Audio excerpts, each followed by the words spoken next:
Okay, ground reaction AFOs. I'm going to give you a little physics lecture. I know your nightmare and my nightmare too, but we need to understand this before we can understand the ground reaction AFOs. So I have my guide here. If you need this guide, the link is in the description box. It is called the AFO Companion Guide. It is a guide that I created and just listed types of AFOs and kind of try to simplify them. So if you need this in your life, is in the description box. Just sign, put your email, and you'll get it straight to your phone or wherever you're connecting. So let's go back to physics, unfortunately, right? So I was not very fond of learning physics, but we're just gonna do it for our patients. So when the body is going to contact the ground, there's going to be an equal and opposite force, right? It's called a ground reaction force. So here we're going to do a little highlight.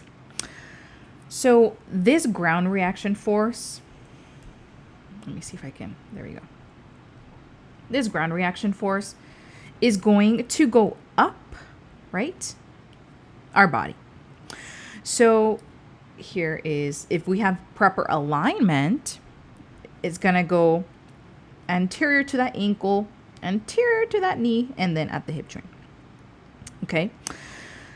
Now, the location of the ground reaction force vector, so this is the force vector right here, okay, will affect how joints move, okay? So this starts to make sense when we're going to put it all together when I talk to you about like when your patients hyperextend, etc. The ground reaction force vector is behind the knee. If this is behind the knee, it's going to cause knee flexion. Okay? If the ground reaction force vector is anterior to the knee, it's going to cause knee extension. Okay? So here you can see it a little bit on this image right here. If the ground reaction force vector it's posterior to the knee, it's almost as if it's pushing the knee forward. But if it's anterior to that knee, it's going to push the knee back. Okay? So first thing, boom, we got that. We are masters in physics. Just kidding. It was not funny. Okay, next thing is let's talk about the combos for a second. And I love teaching this to my students. Combos. What do I mean by that? Wine, cheese, fries, ketchup, fries, burger, combos. Knee flexion, dorsiflexion, okay? Knee extension, plantar flexion. So if your patient has excessive knee flexion or excessive dorsiflexion, and most of the times that excessive dorsiflexion happens because truly there is a weak calf behind this problem. Like it's not, like let's say, I'm gonna create this and let me just see where you can see it. Okay, so let's say this one is your tibia, okay? This one is your foot. So trying to find the center. Your tibia typically translates forward, right? That's what your tibia does when you're walking.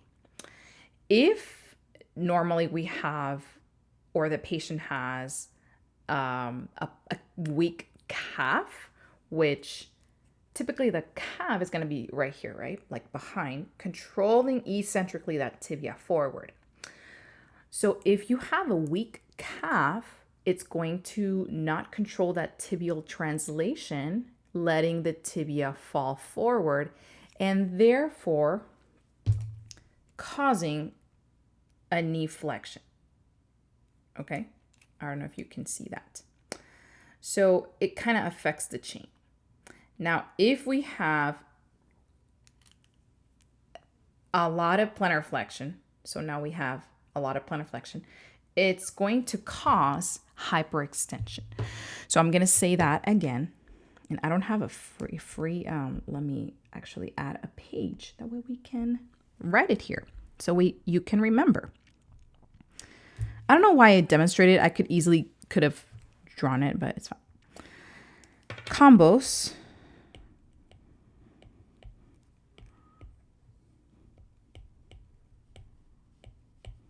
okay.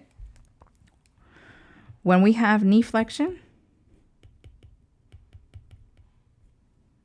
we're going to have excessive dorsiflexion. Think about when you're doing a crouched gait. Okay, so foot, tibia, knee. Okay, that's combo number 1. Combo number 2, when we have knee extension, we're going to have excessive plantar flexion. Or honestly, it's like the opposite. When we have excessive dorsiflexion, we're going to have knee flexion. And when we have excessive plantar flexion, we're going to have knee hyperextension. Okay, so those are the combos. I call it the combos. So going back to our ground reaction force conversation, with plantar flexion, the ground reaction force, how do I get rid of this?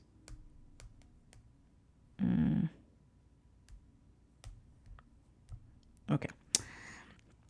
With plantar flexion, the ground reaction force vector is anterior. And I know you're like, okay, why I want to learn about AFOs, just hold. I promise it'll make sense.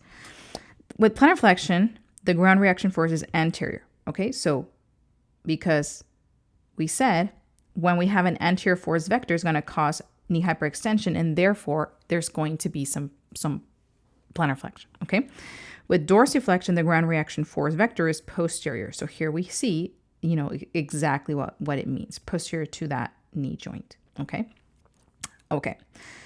So again, this guide is in the description box. You can just click and you'll get the guide. This is called the AFO Companion Guide. I created this guide for you. So let's look at this example. Okay, and I'm gonna zoom in so you can see it. And let's dissect this paragraph. So a very common deviation, obviously, is going to be knee hyperextension, right? We see that thrust, right? And so one approach to restraining or limiting this unwanted hyperextension is going to be to position the lower extremity so that the ground reaction force passes posterior to the knee joint axis, posterior to that knee joint. That way it's not hyperextending, because the ground reaction force is anterior, causing hyperextension. We want to position that ground reaction force posterior to that knee axis so it can bend the knee a little bit. Okay. So this can be accomplished by using an orthosis that positions the ankle in a small amount of dorsiflexion. Because remember the combo, dorsiflexion is going to cause a little bit of knee flexion, right? And so if you have a little bit of knee flexion, you're going to prevent that knee to go back, okay? So I'm going to say that again in case if you're like, you just lost me, Lily. I know, me too. But these things are complicated, and so I'm going to support you here through this explanation. Your patient post-stroke, very commonly, you see the hyperextension thrust, okay? That is because there's a force popping them back, okay? The vector is anterior to their knee joint, okay? Now, what do I mean by vector? That force, when the foot lands on the ground, there's going to be an equal force going up. And that force is going up. It's anterior to the knee joint, causing the hyperextension thrust. Okay? Got you, right? Check. One approach is to think, how can we position this ground reaction force a little bit more posterior to that knee joint? That way, the knee's not popping back, but instead it is flexing a little bit. And that can be done if you remember our combos. If we position if we position the ankle in some dorsiflexion, then we're going to cause a little bit of knee flexion. Okay. So that's what this paragraph is trying to say. Okay. So let's talk now about ground reaction AFOs, so it makes sense.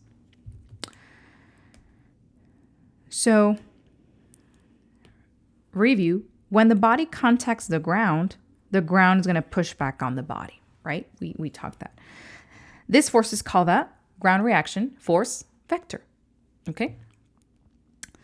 The location of the ground reaction force vector will affect that position of the joint, okay?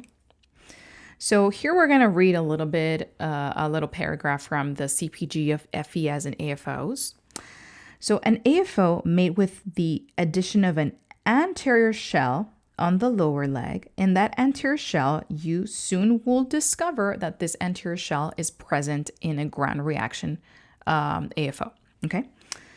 It provides a posteriorly directed force to the superior anterior tibia, okay, to the superior anterior tibia, to create an extension moment to stabilize the knee. Okay? So basically this one is saying an AFO, and now here I need you to listen to me right now. This AFO that we're going to talk about is not for someone who is hyperextending. I know we talked about ground reaction force vector and with an example of hyperextension, but that is just to show you the ground reaction forces. This AFO, since according to this statement from the CPG, is telling you that since it has a shell at the superior tibia, it's obviously pushing the knee back.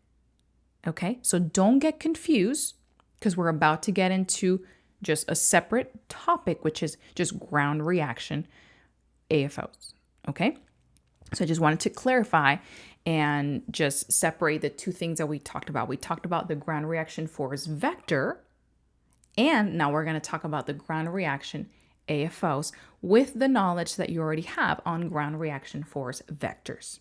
Okay, so the ground reaction force vectors looks like this.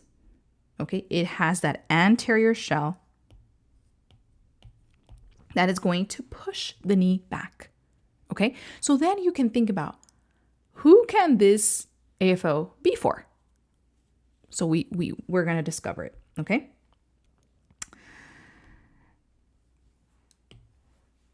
If this, this design, so the anterior shell, this design will prevent, I don't know what okay, I'm back. My iPad was going a little crazy, but okay, so we already clarified, right? Okay, so you understand that this anterior shell is going to push the knee back, meaning it's providing an anterior, it's creating an extension moment, okay? So if you think about, okay, if we need this AFO and it's providing an extension moment, we obviously don't want this AFO for someone who is hyperextending because it will hyperextend them even further. We want this for someone who might be collapsing at the knee, okay? Because if they're collapsing at the knee, that means the ground reaction force vector is, you got it, posterior. Okay, causing that flexion moment. Yes, you're getting it. Okay, so let's read closely. These are for people who need orthotic control at knees and ankles. Okay, but this design, meaning the ground reaction AFO, will prevent the knee from collapsing into flexion during stance. Okay. So then you can think about, okay, so then who is this AFO for? This one is for clients who have quadriceps weakness that causes knee buckling, or those who have excessive flexion or excessive dorsiflexion, meaning the combo, okay, this combo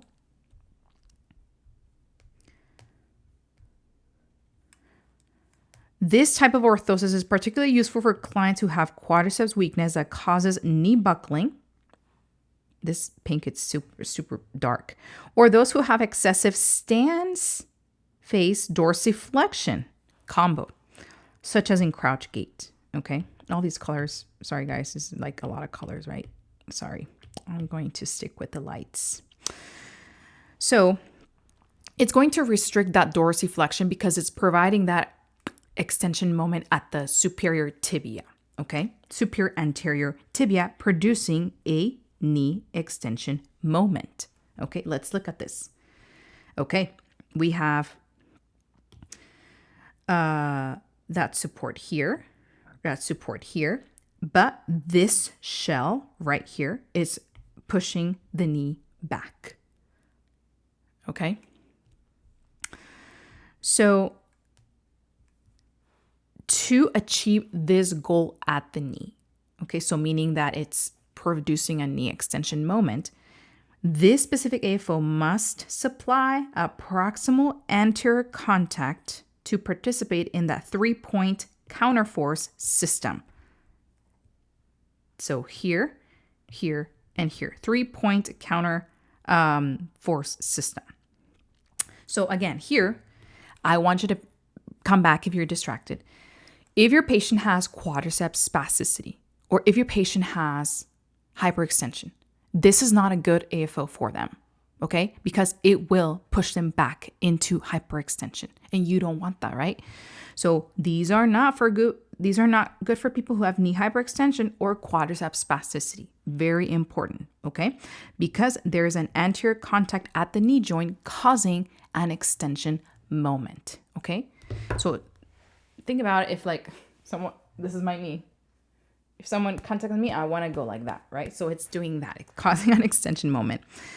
Now, these ones can be difficult to don, as you can imagine. Like you literally have to thread the knee inside because there's something here and then there's something here. So it's difficult to don and can be a little heavy. So I hope that this video helped and I did not confuse you. Send me a message on my Instagram if you have any trouble. But again, this guide is way longer. Here is just 2 pages because I wanted to cut it. But click on the description box. You'll see the link there. And thanks for being here. You're going to see some videos pop on the screen and I will see you on the next one. Bye.